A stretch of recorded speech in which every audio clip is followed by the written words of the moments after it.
Tell him I don't want to fight. I do not want to fight you.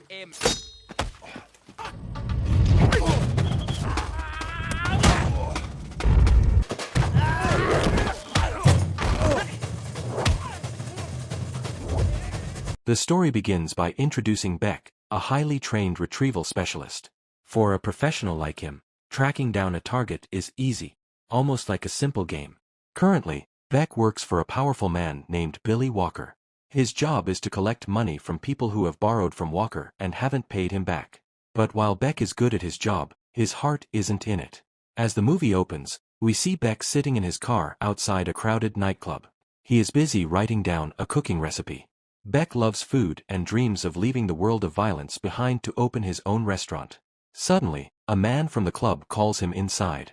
Today's job is a recovery mission, and Beck's target is a famous professional football player. Beck enters the club and finds the player sitting with his entire team. Even though he is surrounded by giant athletes, Beck remains calm. He approaches the player politely and says, "Walker sent me. He wants his money back." But the player is rude and arrogant. He tells Beck to tell his boss he'll pay on Monday. Beck knows that won't work. He offers the man a simple deal: "If you want until Monday, give me your expensive ring right now under the table. I'll leave quietly, and nobody has to get hurt." Instead of taking the deal, the player insults Beck and throws a drink right in his face. Staying professional, Beck walks into the bathroom to clean himself up and calls Walker. He explains that the target is being difficult. Walker gives him the green light to handle things his way. Beck hangs up and returns to the table with a final warning. He tells the player there are two ways this can end: give up the ring peacefully, or face the consequences. The player challenges him, and that's when the specialist goes to work. In a matter of seconds, Beck takes down the entire football team. Even though they are bigger and stronger, Beck uses his speed and skill to knock everyone unconscious. Seeing the destruction, the player tries to run away, but Beck catches him easily. After taking the ring, Beck looks at the injured man and reminds him that he was warned. Sometimes, the easy way is the only smart way. Just as Beck exits the club, things take a frustrating turn. A man suddenly attacks him, snatches the recovered ring, and disappears. Beck quickly realizes this wasn't a random thief, it was someone working for his own boss, Walker. It was a setup to keep Beck working. Furious, Beck goes straight to Walker's office. He is tired of the violence and demands his pay so he can finally quit and open his restaurant. But Walker isn't ready to let his best man go.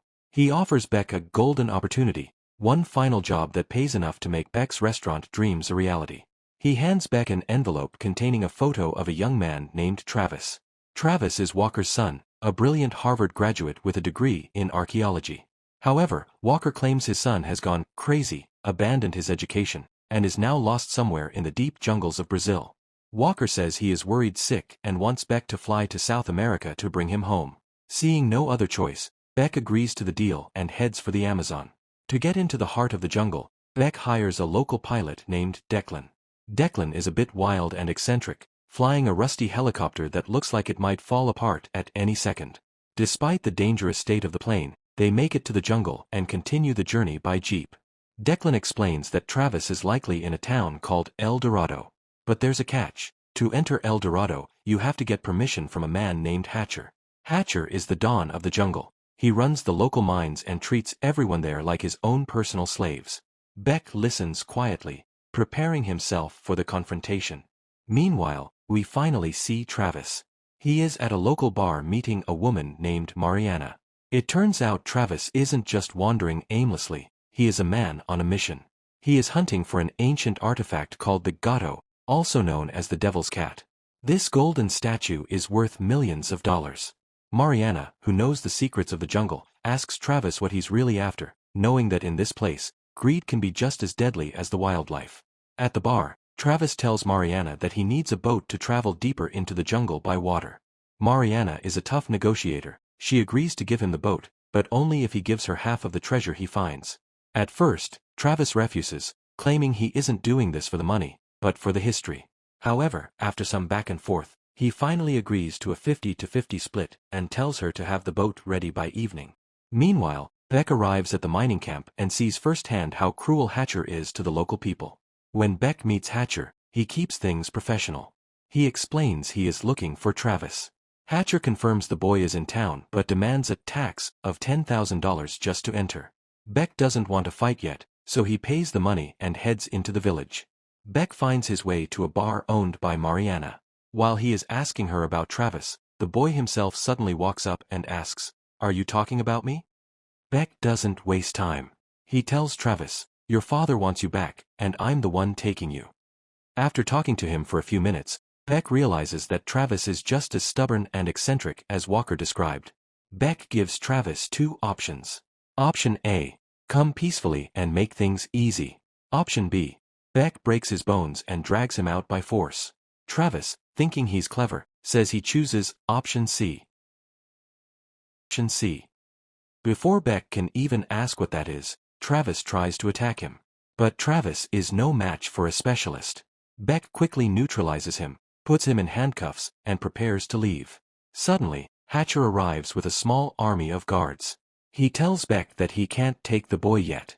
Hatcher knows Travis is close to finding the Gato artifact, and he wants that treasure for himself. He orders Beck to hand Travis over, but Beck refuses. Annoyed, Hatcher tells his men to kill Beck.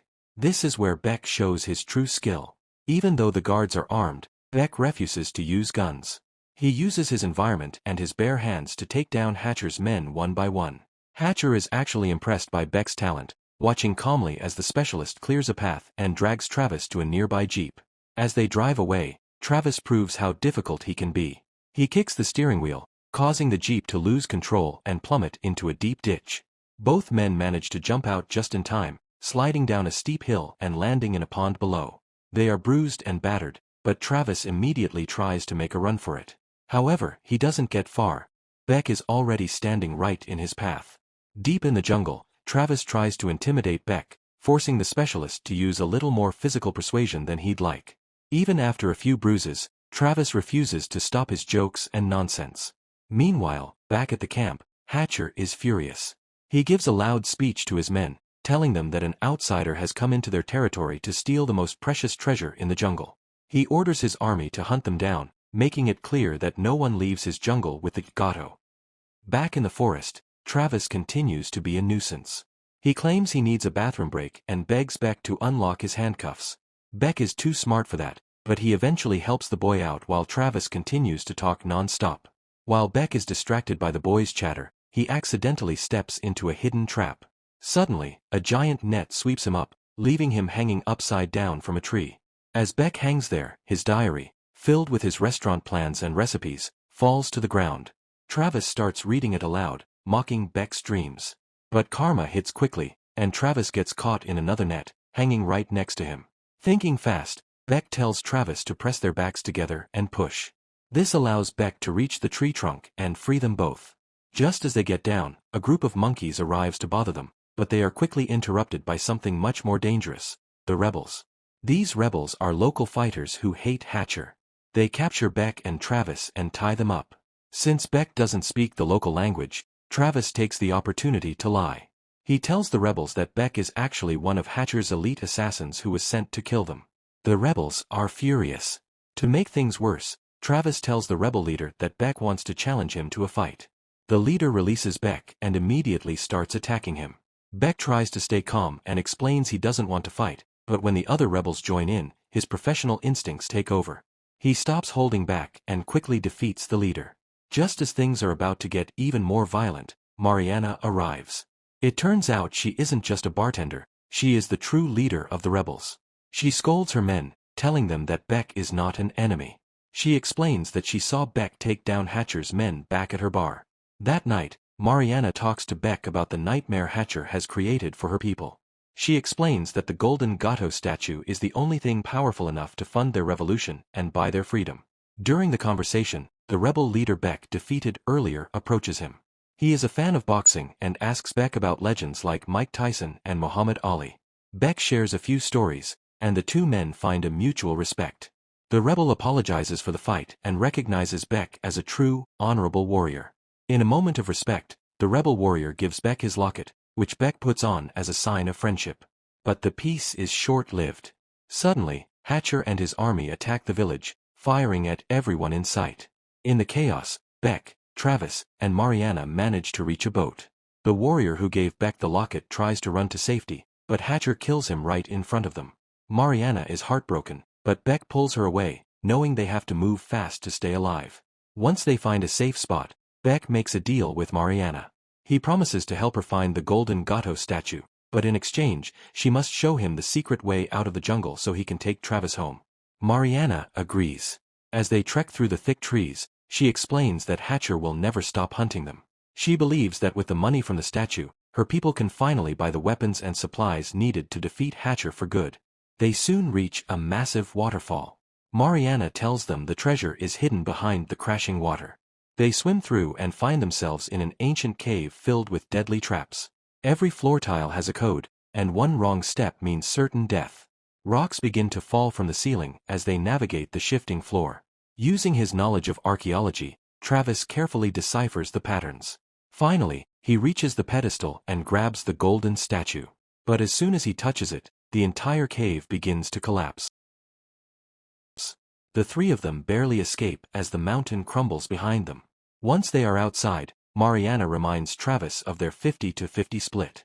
She offers them some local fruit called con lobos to eat while they talk.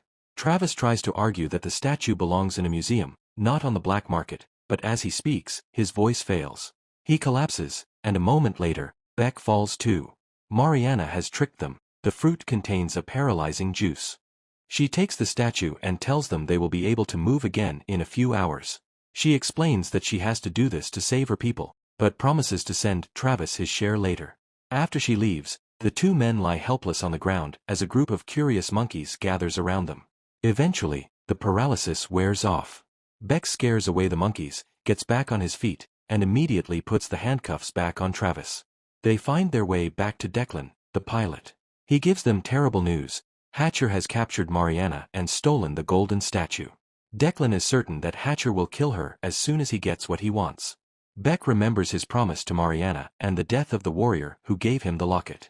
He realizes he can't just leave. He tells Travis and Declan that the job isn't over, they are going back to El Dorado to finish this. Back in El Dorado, Hatcher is interrogating Mariana, trying to find the rest of the rebels. Suddenly, he gets word that Beck has returned. Beck walks into the middle of the camp and gives Hatcher his signature 2 options. Option A. Hatcher leaves the girl, the gold, and the city forever. Option B. Beck makes him leave. Hatcher just laughs and orders all his men to get ready for a fight. But Beck has a plan. Suddenly, the ground begins to shake. Declan has orchestrated a massive distraction by stampeding hundreds of cows right through the middle of the town. In the chaos and dust, Beck and Travis slip inside. Beck begins taking down Hatcher's men one by one with incredible skill. At first, he sticks to his rule of not using guns, but as the situation turns into an all-out war with oil tankers exploding and bullets flying everywhere, Beck realizes he has to change his tactics. He picks up a weapon and professionally clears the path, proving he is the ultimate specialist. While Beck handles the army, Travis spots Hatcher's men trying to drive away with Mariana and the gold. He manages to crash into their car, saving Mariana just in time. Back at the center of the fight, Beck is cornered by Hatcher's 3 most dangerous fighters. It's a brutal struggle, but Beck's training is superior, and he defeats them. A sniper tries to take Beck out from a rooftop, but Travis proves his worth by spotting the shooter and taking him down first. Finally, Beck and Hatcher come face to face. Beck shoots Hatcher, wounding him, and gives him one last chance to walk away. But Hatcher is too proud. He screams at the townspeople, claiming they owe him everything. When Hatcher tries to pull his gun one last time, the villagers, tired of his cruelty, finally stand up and fire back.